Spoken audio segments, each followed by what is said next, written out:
And we're back. Just like that. Another episode number 2 from the dish. Man, it is an early morning here. Sunday, February 25th.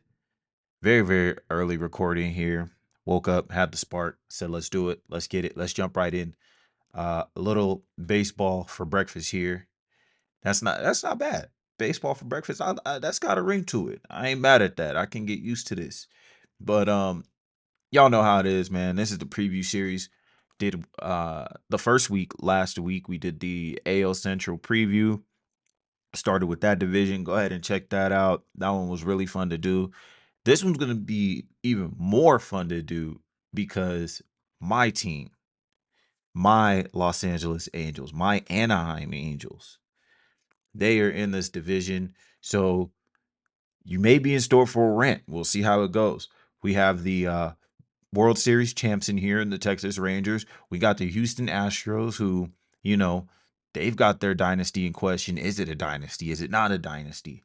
We've got the Mariners, who during the offseason, they had a couple headlines. They go into a weird season. And then we have the A's. I mean, the A's, they're in a weird season too. So there's a lot to talk about here in the AL West, y'all. And I'm very, very excited to go ahead and get this one going. I hope your day is as beautiful as mine will be because it's still very early. But let's get it cracking. Episode number 2. This is the AL West preview for 2024. Let's get it.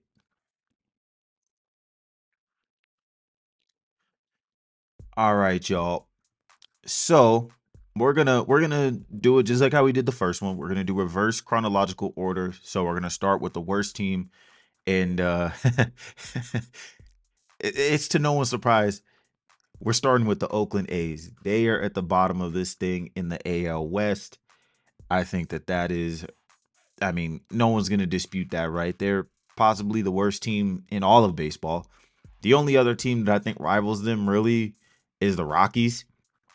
Outside of that, yeah, this is the worst team in baseball. And then, I have the White Sox tearing their team down throughout the year too. So those are they're going to be fighting for the bottom 3. Fangraphs is another team in that conversation. Excuse me, Pacoda has that team, another team in the mix. I won't get into that team just yet. We'll get to that division, that division projection very soon. But again, Pacoda standings, they change frequently. I don't know if it's daily. I don't look at them daily, but they're updated as of today, February 25th.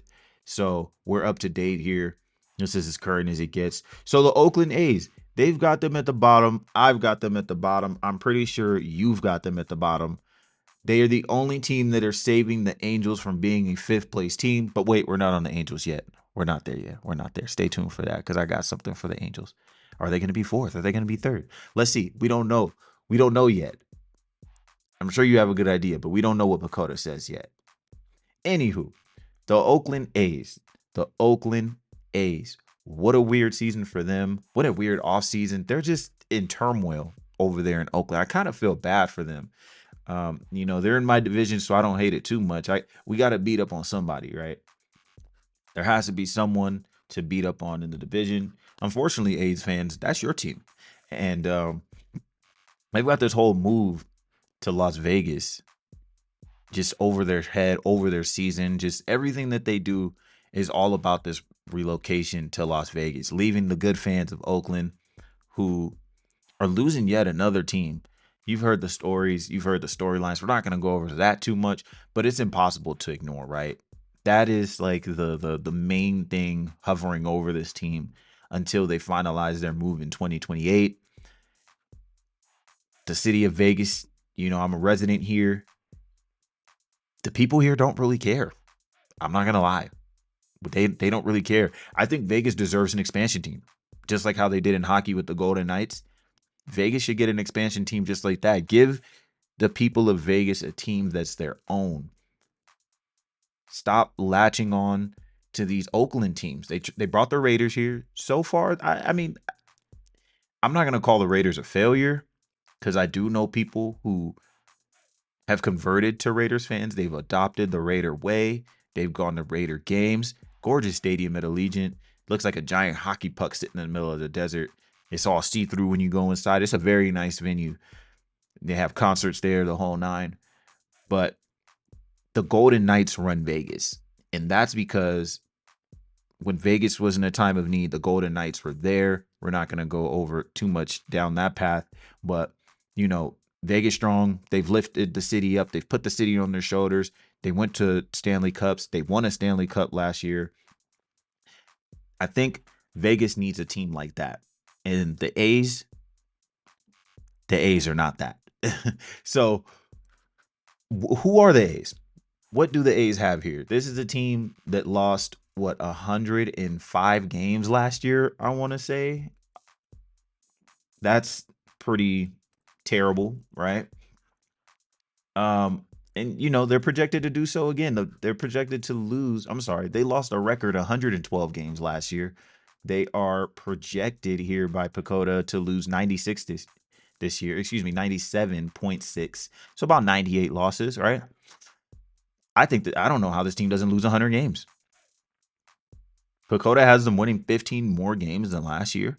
I mean, I guess they're going to bank on full seasons from a couple of guys, right? Because now they get a full season of Zach Geloff.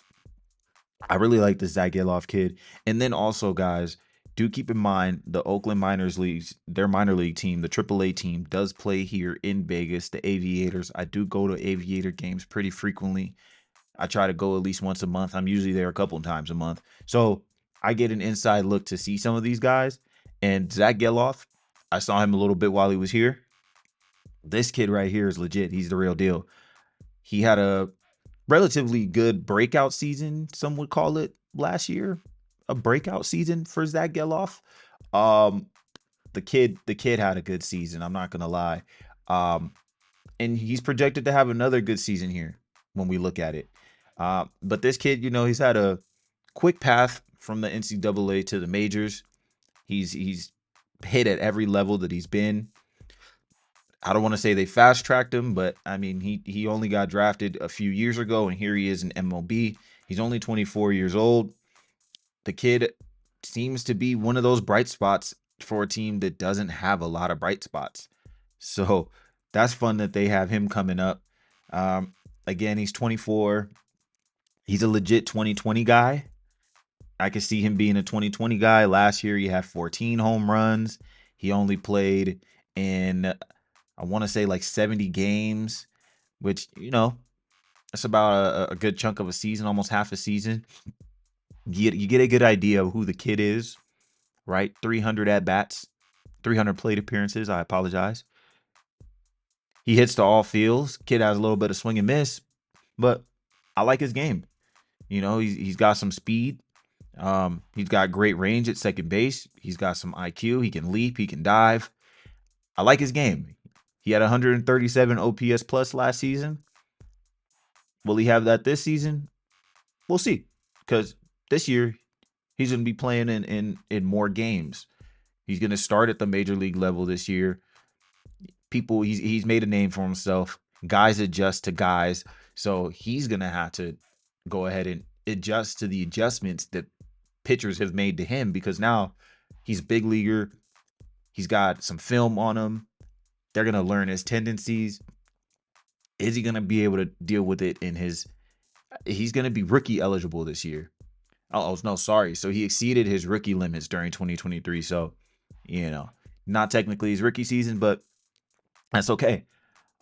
They also have Tyler Soderstrom here. I hope I'm saying that right. I can never say this guy's name. Tyler Soderstrom. He also played in Vegas for a bit. He raked in Vegas, by the way. He absolutely raked. That guy, I know the PCL is a hitter-friendly league down there in AAA. But for catcher, this guy raked. If I'm not mistaken, he was an 800 OPS guy down there in Vegas. A catcher. So you'll take that. This kid straight out of high school. He's a first round pick. He struggled though last year as an Oakland A. And that's scary because this is one of their up and coming top prospect kind of guys. and he posted a 36 OPS plus. I understand it's only 125 major league at bats, but a 36 OPS plus. League average is 100. Yikes. Yikes. But see, they kind of moved him around a little bit too, because it's the A's. I mean, they have the ultimate leash here because, I mean, they don't really have much here on this team. No disrespect to the guys that are playing. But, so they tried him at catcher primarily. That's who he's been through the system. That's who he's always been. They had him at first base too, though. And he also played a little bit of DH in there. He's still only 21 years old. His career OPS in the minors, not even just AAA in Vegas, but his career OPS is 857. So as a catcher, I mean, you got to take that, right? And then the A's, if we're talking bright spots, we're gonna be positive here, A's fans. I know there's not a lot to be positive about, but if we have another bright spot, it's Brent Rooker. No doubt about that. He was the only All-Star on this team last season. He was a waiver claim. He's the last player to make the opening day roster. Then he went on and had a 30 home run season. I think that's a pretty cool story if you're an A's fan. I think that's pretty cool. Now, obviously, he had the highest strikeout percentage in the league. No one was striking out more than that guy, Brent Rooker. But hey, you got a 30 home run guy, and 30 home run guys don't grow on trees. You got to take that where you can take that, right? So those are some of the bright spots. The X factor here is all these young guys taking the next step. Obviously, if we're talking the pitching side, they got Mason Miller. He's got to take the next step. Um,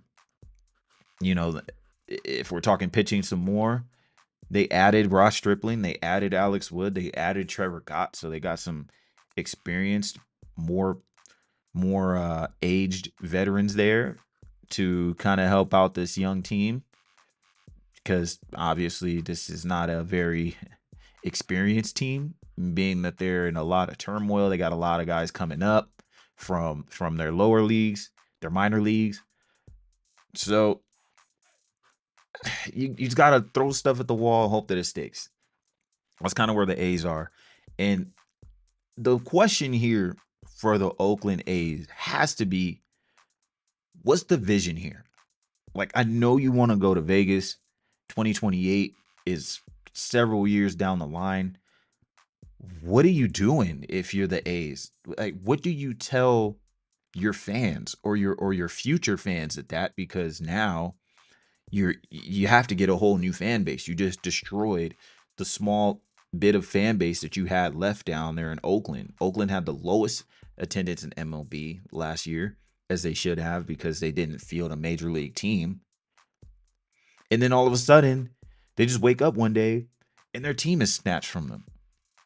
So now you got to convince the people of Vegas to accept this team. I'll tell you right now, the people of Vegas, if you ain't spending money on this roster, if you ain't trying to win the championship with this roster, it ain't going to fly here. That's just not how it works. Not with the Golden Knights and the Aces doing what they doing. Right now, the Raiders are the laughing stock here. And then it's like, where are you going to play? They're saying that the A's are leaving after this season. They're leaving the Coliseum.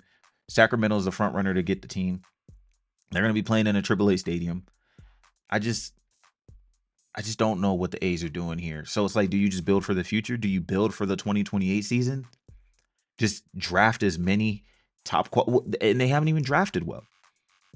They've missed on some first round picks so far. The Olsen and Chapman trade has not worked out so far. The Sean Murphy trade has not worked out so far. So it's just tough times for A's fans. Very tough times. You just got to hope your young guys take a step forward. And Esteury Ruiz, that was another guy I didn't mention. How could I not mention him? He was the only other guy that was close to Ronald Acuna in his stolen bases. He stole almost 70. He would have stole 70 if he didn't get hurt down the stretch.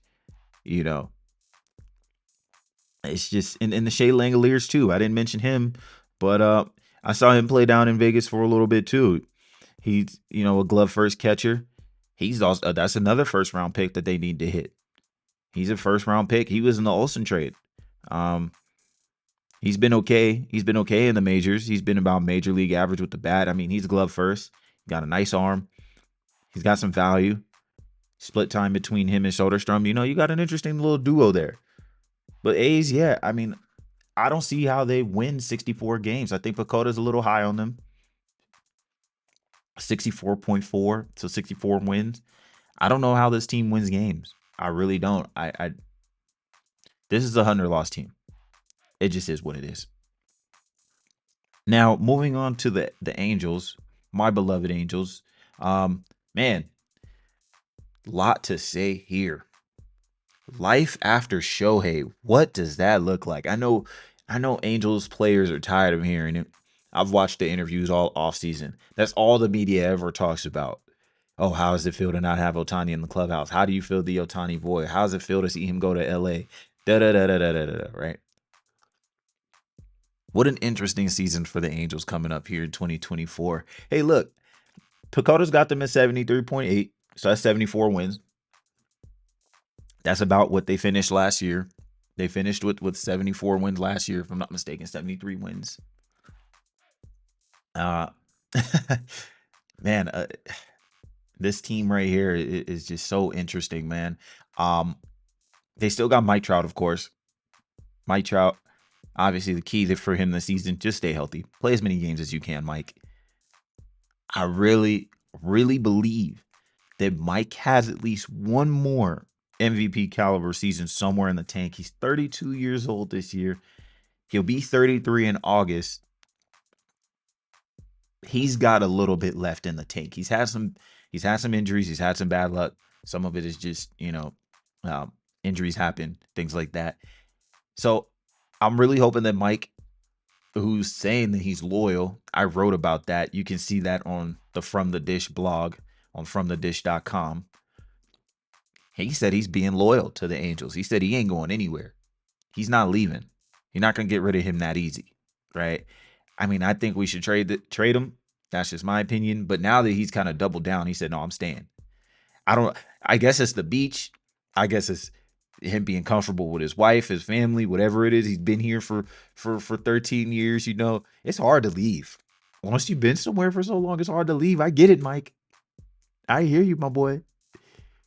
He wants to win a World Series with Anaheim. Well, you got Anthony Rendon, who's kind of just clocking in and clocking out. That's not what you want to hear. The Angels aren't on the same page, are they? The two biggest stars on the Angels are not on the same page. You got Anthony Rendon, who's kind of like, yeah, winning's cool, I guess. I just come here and show up, play my game, go home to my wife, my family, have a nice day. Now, I know there's a lot of guys in the league who probably feel the same way that Anthony Rendon does. It's still work at the end of the day. We're sitting here like, oh, you get millions of dollars to play a game. I get it. It has its challenges. Any job has its challenges. At the end of the day, he's right. Anthony Rendon is right. It is a job. He clocks in and clocks out just like the rest of us. He talks to the media because he's supposed to. He doesn't want to talk to the media.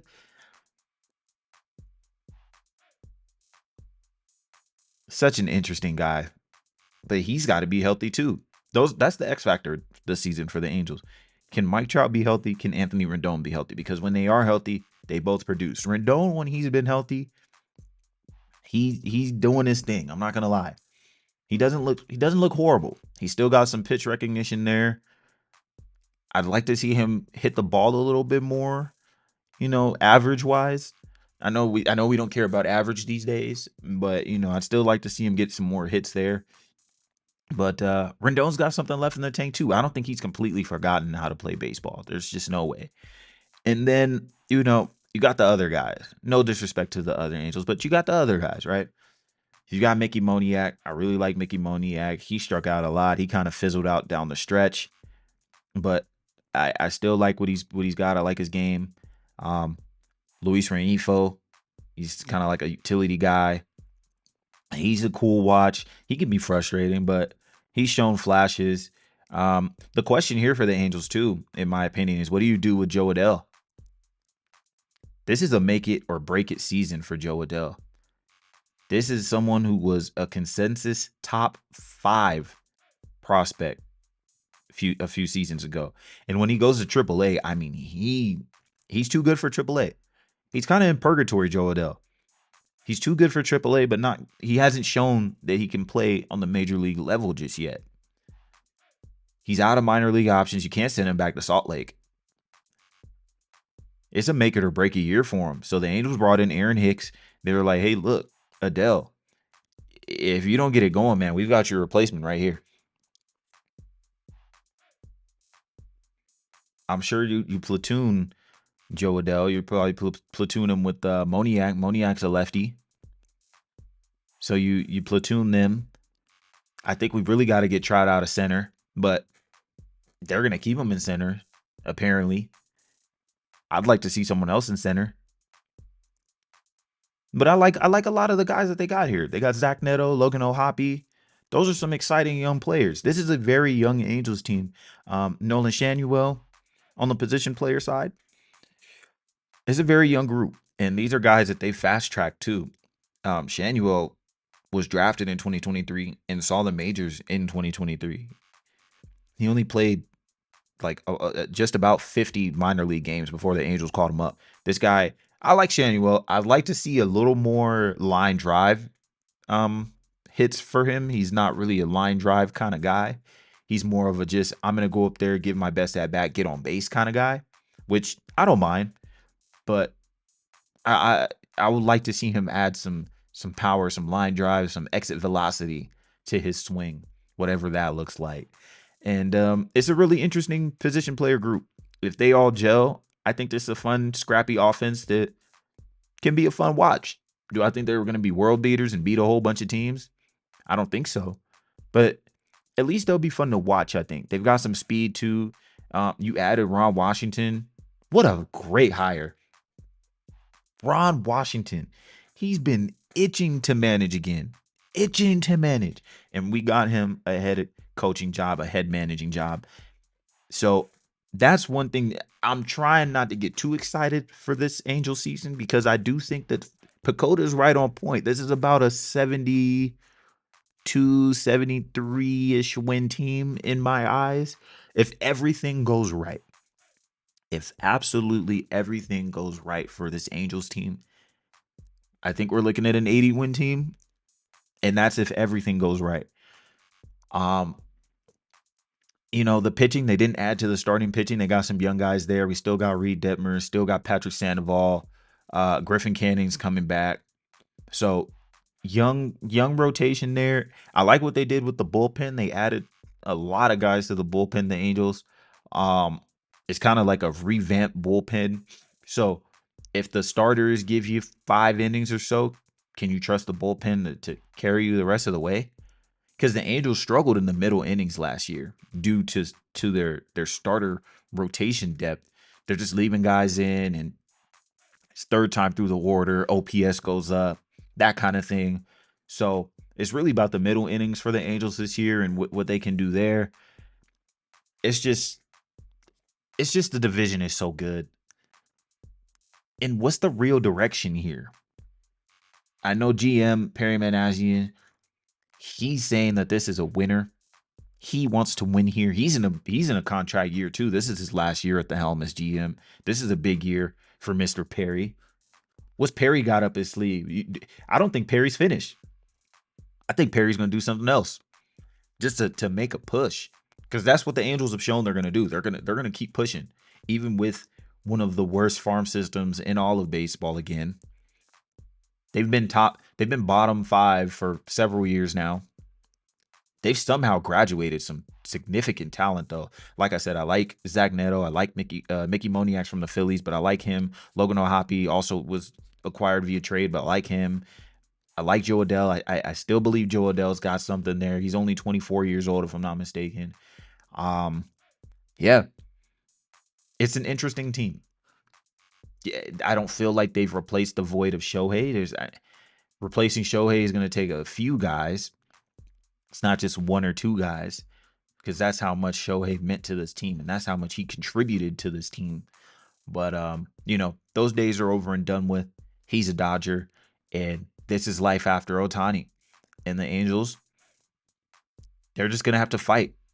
I don't think they're gonna go out there and lay down and get whooped on. Not with Ron Washington there. Definitely not.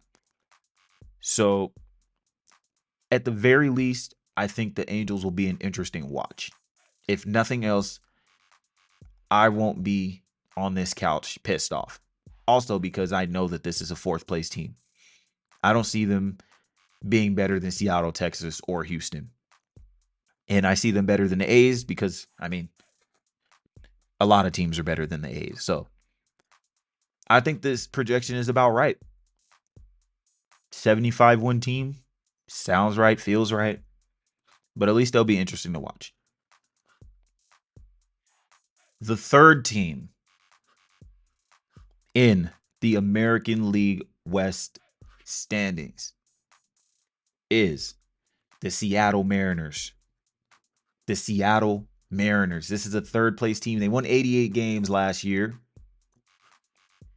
They're projected to win 85 this year per Pacoda. 42% chance to make the playoffs. 10% chance to win the division.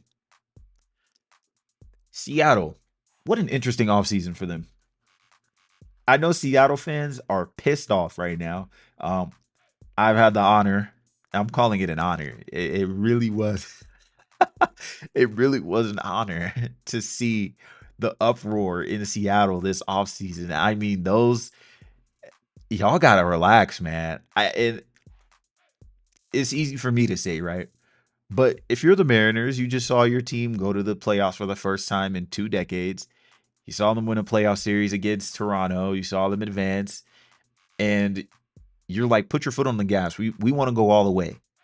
We're not satisfied with just winning a wild card round. And I understand you fans. I do. And I think you're right. And Jerry DiPoto, your GM, he has completely different ideas. Jerry DiPoto used to be the GM of the Angels, so I know how he gets down. He ain't gonna go for it all in one season. That's not the kind of guy he is. He's kind of a retool kind of guy. That's exactly what he wants to do, and that's exactly what he did with the Mariners this past off season. He just retooled the roster a little bit. There's a shift here though. There's a shift. Do you feel that, Mariners fans? There's a change in philosophy, I think, here. And he talked about it all offseason. I'm not going to talk about the 54% thing. You guys are well aware of that. Forgot for people who aren't Mariners fans, Jerry DiPoto had a disaster of a press conference one day, and he basically said that he's not aiming to win championships here or going for it in one season. He's aiming to win 54% of the time. Now, I understand what he's trying to say here. The message was just delivered extremely poorly. He took a page out of Anthony Rendon's notebook here for poor messaging. Like, I get what you're saying, dog, but you shouldn't have said it like that. That's not what a fan base wants to hear. But essentially what he's preaching is sustainability. He's looking at the Dodgers. They've been to the playoffs. They've won their division 10 out of 11 years. They've went, 11 years in a row, 12 years in a row, whatever it is. He's looking at them. He's looking at the Astros, who's in their division. He's looking at them. They've been to the playoffs 7, 8, 9 years in a row now at this point. He's looking at these guys. He's like, man, I just want to get in. I want to consistently get in. And I don't blame you, Jerry. However, you're not going about things the right way, man. But this change in philosophy brings a new roster. They shipped out some guys. They brought some guys in. Eugenio Suarez is out. Teoscar Hernandez is out. They lose some power there. But they also lose some strikeouts there. There's less strikeouts in the lineup. And I think that's the approach that they're going for here. They're looking for a team that puts the ball in play a little bit more. They got 2 new hitting coaches. So this tells me that they're revamping their offense a little bit. They want to take the swing and miss out of it, the home run or strikeout out of it. They want guys who are going to move runners over. They're looking for guys who are going to put the ball in play. Good things happen. And they're looking for a little depth. They built some depth here. This is a deep roster. I think it's a fun team, headlined by, of course, Julio Rodriguez. This guy's off to one of the greatest 2-year starts we've ever seen. I mean, there's not enough you can say about the guy. I've got him winning the MVP this year in the American League. Last August when I saw him get 17 hits, yes, 17 hits, in 4 games. I was like, yeah, man. There's nothing more that has to be said about him. He's a true 5 tool player, and Seattle rightfully locked him up, and he'll be a Mariner for a long time. And I think that having him in the lineup is obviously huge. You got J.P. Crawford, who had a little bit of a career year there yesterday. Yesterday in yesteryear. It's still early for me, guys. Bear with me. And he had a 131 OPS plus last season. Is there some regression there? Is he a regression candidate this season? His career OPS plus is 103. So do we see him come back down to earth a little bit here this season? That's possible. He's still durable though. He's still 29 years old. You still got Cal Riley. He's there. He's there behind the plate, behind the dish. He's gotten better every year. He's still only 27 years old. He doesn't have the best arm, if you ask me. He's not the best blocker at the plate, but he calls a good game and he's got some pop. So I like Cal Riley. They added Mitch Garver. He can kind of back up Riley if they need it. He was better as a catcher offensively than he was DH, by the way, Garver was. I know you don't want to play him behind the plate. He's a little bit of a liability there at catcher. Riley's the better option, so you're going to DH Garver a little bit more. But his catcher numbers are actually better than his DH numbers, so it kind of puts you in a weird spot. Like, do you sacrifice it, the defense behind the dish to get him some more ABs? Maybe give Riley a day off, put in someone else at DH. That's to be seen. But Garver's a bona fide hitter. He can hit with 1 out, 2 outs. He can hit with runners on, runners off. The guy rakes. And then you got Mitch Haniger. They brought him back, maybe hoping for some magic there. He struggled the last 2 seasons. He struggled immensely as a Giant last year. So Seattle was like, look, just come back. We got you. And then you got Luke Raley. They brought him in. He's going to be a platoon bat. You can platoon him versus righties. I think their offense is cool. I think it's a fun offense. I don't hate it. I don't hate it at all. Very, very interesting team here, the Mariners are. They got Jorge Polanco too. That improves their offense. That improves their second base in general. They've been kind of looking for a second baseman there. So I like what the Mariners have done. And that's from the outside looking in. I really do like their lineup. They've got more contact, less strikeouts. They've got star power. They got some speed. I like what they've done offensively. But obviously, their bread and butter up in Seattle is their pitching staff. They may have the best young starting rotation in the AL. They have young, controllable starting pitching.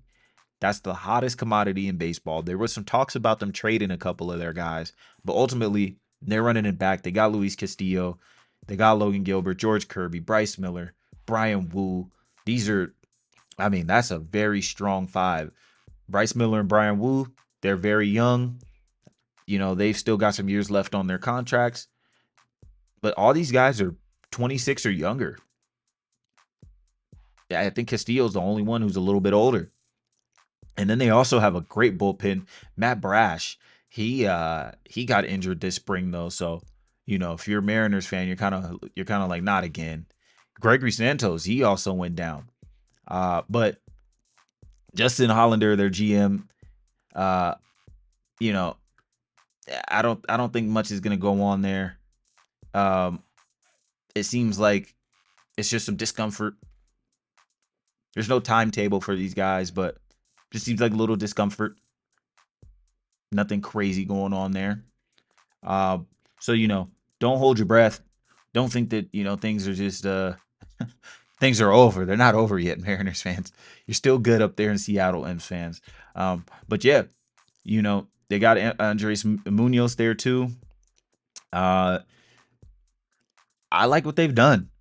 I think this Mariners team is a very strong team, and I'm sure that their philosophy is like, hey, look, if we get in the playoffs, who knows? Because this is a team that feels built like they're building a playoff team. They're not necessarily building for the regular season here, but they're thinking, hey, look, if we grab a wild card, who knows? Who knows? So Mariners are projected to win 85 games.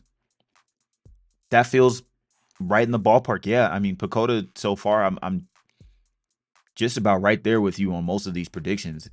Mariners, they feel like an 85 win team. I think that's just about right. That hits the nail on the head for me. Just because I think they'll lose some games to Houston, they'll lose some games at Texas. Those are the top two teams in this division. Now, if the Mariners get hot one month and they swing the pendulum one way and they go on to win the division, that's great. But you know, I don't necessarily see it. I do think they are a strong third place team. A strong third place team. They may be able to steal second if they get hot one month. Um, but yeah, I like what the Mariners have done. I'm not gonna lie. I know Mariners fans don't agree with me, but I don't care. I think this is a solid team.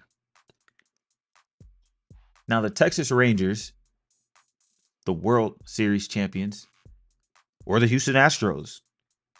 Who do you guys think is first? Because Pacoda's got the Texas Rangers second in this division with 86 wins. 86 wins. They won 90 last year. This is interesting. Now, my assumption is that they're scraping some wins off of this Texas team. They're predicting a little bit of a slump here, and they are also a little banged up. The Rangers, so they're thinking they may come out to a slow start, which I think is fair. That's valid, and that may be enough to not win them the division. I think that is that's pretty accurate.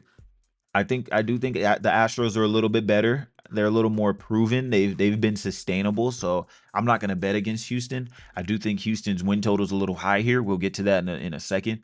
But 86 wins.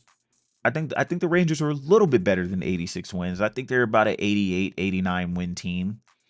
Um, you know, we're fighting. I'm fighting for 3 wins here. Yes, I am, because I think the A's are gonna be they're gonna be worse than 97, 98 losses. So I think that the Rangers are gonna steal some wins from them.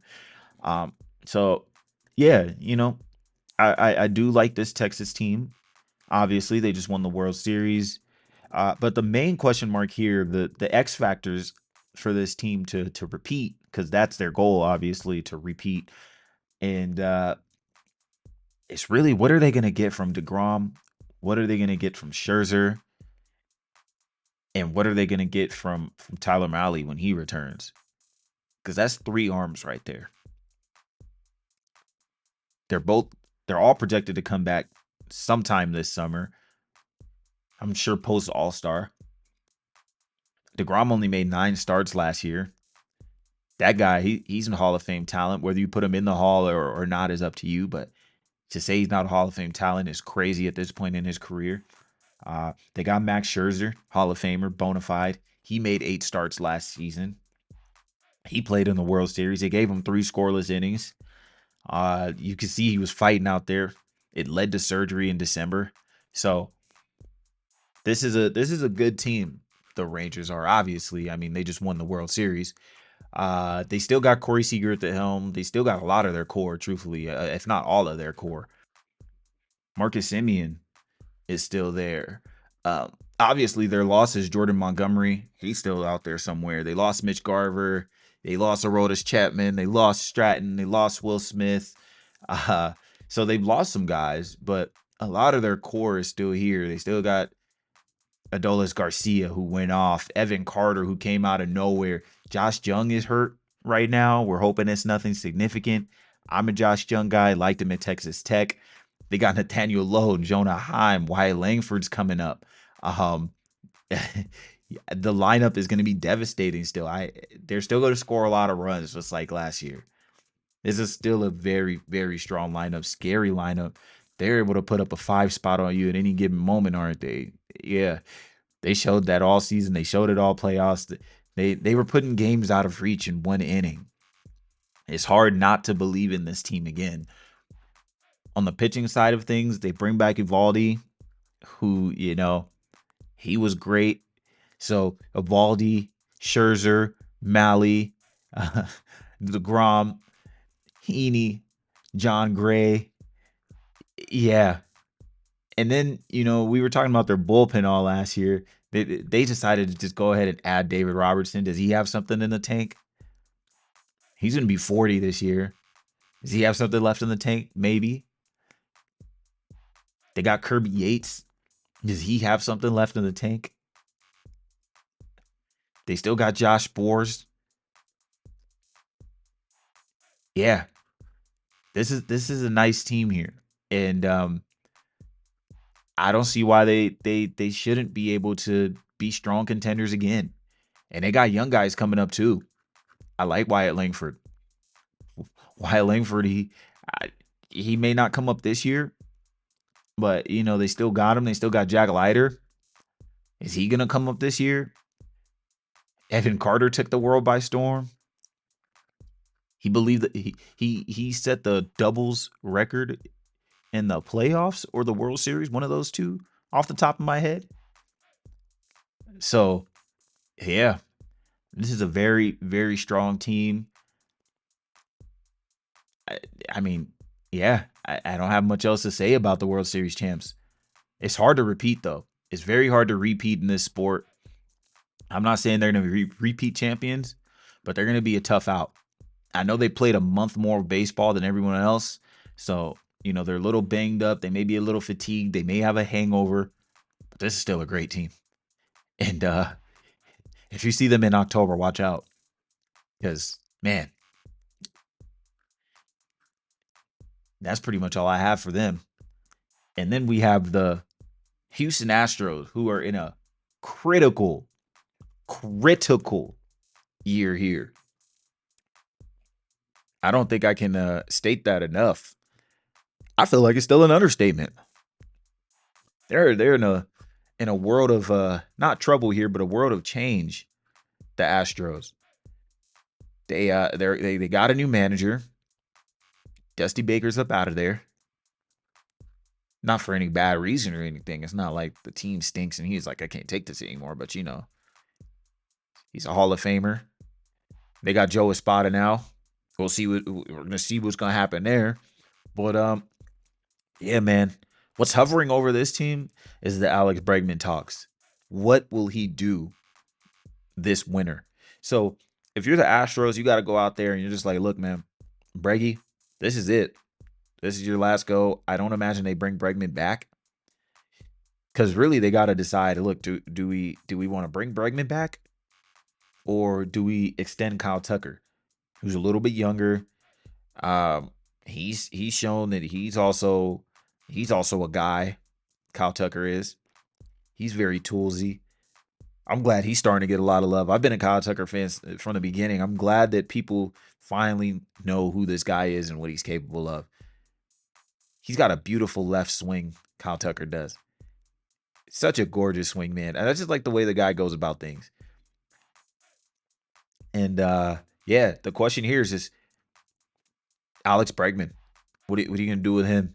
So I think that management understands that this is a critical year. They had Graveman go down, so they brought in Josh Hader. Hell of a replacement, right? Oh yeah, we lost a great reliever. We're just gonna bring in the best closer in the game. Why not? and then they pair him with Ryan Presley and Brian Abreu. I mean, 7, 8, and 9. I mean, good luck. Good luck opposing offenses if you're trailing this team, and their whole bullpen is strong. Truthfully, and then their rotation. The key here is definitely health. Justin Verlander's a year older. Does he still have something left in the tank? I feel like I've said that so much this episode. Does he have something left in the tank? But that's the question here for Verlander. Framber Valdez, he's good. Christian Javier, he's going to have to bounce back. Jose Urquidy, Hunter Brown. Hunter Brown's a young guy. We heard about him coming up in the minors. Is he going to get his ERA under 5? If he gets his ERA in the, 4.5, 4.4 and a quarter, you'll take that. Lance McCullers, he's gonna come back. I st- I still like their pitching. The Astros pitching is still great. Now, as far as their minor league system, they don't have too many guys that I'm looking at here in their minor league system that excite me. But this is still a strong team. The Astros are, and they got World Series aspirations. To them, it's World Series or bust. It's been that for them, especially when you got people questioning their dynasty. Are they a dynasty? Are they not a dynasty? Have they won enough? They went to 6 straight ALCSs or 7 straight ALCSs. They only got a couple World Series out of it though in 2017. We know what happened. They got to win. There's some pressure here if you're an Astro or an Astros fan. You got to win this year, man. I think so. Because if they go another year and they don't win, you kind of look back at their stretch run, and it's like, man, you really only got one ring out of it. I mean, you got two, but really, you got one, So it kind of puts them in question. I love that they brought back Altuve, though. I love that he's one of those guys. I've been saying it in the offseason. If you follow me on Twitter, X, whatever, I'm a big fan of guys staying on one team. Jose Altuve, he's such an Astro. He's such an Astro. I'm glad they extended him. They gave him a 5-year deal. He'll be there till he's 39. I really like what they did there. And then, of course, you got Jordan. I mean, there's nothing to be said about that guy. He's one of the scariest hitters you'll ever see. He's such a presence in the batter's box. He's a legitimate 40 home run guy. He can hit 40 of them. Why not? 35, 40. Why not? You got Jose Abreu, who can't be as bad as he was last year. He came around towards the end, but he's had some struggles in the Astros uniform. He didn't hit a home run for the first, I don't even remember how long, but he was searching for his first bomb for a long time. But he's about a 15 homer guy at this point in his career. I still like him. They replaced Martin Maldonado with Yanir Diaz. He was hitting last year. Is he the game caller that Maldonado is, though? I do think Maldonado, there's something to be said about the way he calls a game. But yeah, Maldonado. And the funny thing about Maldonado too last year, like when I was watching the World Series, I felt like in every critical moment, like bases loaded situations, 2 outs, Martin Maldonado came up to the plate every time, it felt like. And the Astros were just like, we need some offense at this position, at least a little bit. So they went out there and they got him. Yanir Diaz is a nice bat, though. I do like him. They still got Jeremy Pena. This team could use one more lefty, though, at the plate. Truthfully, they could use one more lefty, and then they've got perfect balance. And yeah, this is a fun team. Critical year for them. They got to get it done this year, I think. They're one team that's under pressure. They're one of those teams, and we'll just see what they're gonna do. I think signing Altuve, signing Hader, that sends a message to the team like, look, we're here to win this. So I really like that they did that. And yeah, there's really nothing in their way of going back to the playoffs, and they should be another strong playoff contender, World Series contender. Dakota here's got them at 95 wins. I think that's a little high. I think it's a little high. They won 90 last year. Dakota thinks they got a little bit better. I'd say they stayed about the same. I still think this is about a 90 win team, 91 win team. Them in Texas, they'll go back and forth. But I still do think the Astros are the better team, slightly, very slightly, just because I like their pitching a little more. So yeah, I think Pacoda got the AL West pretty much spot on. I agree with Pacoda. But yeah, that pretty much wraps up this one. This is episode number 2. This was the AL West preview for 2024. Again, this is from The Dish. I'm your host, Mike. And we got another one of these next week, y'all. Be on the lookout for that. Obviously, there's only one more team in the AL to go over, so it's no surprise we'll be looking at the AL East next week, which is what most people think is the best division in baseball. So that one's going to be a blast. Tune in for that one. I can't wait to take a deep dive into these teams.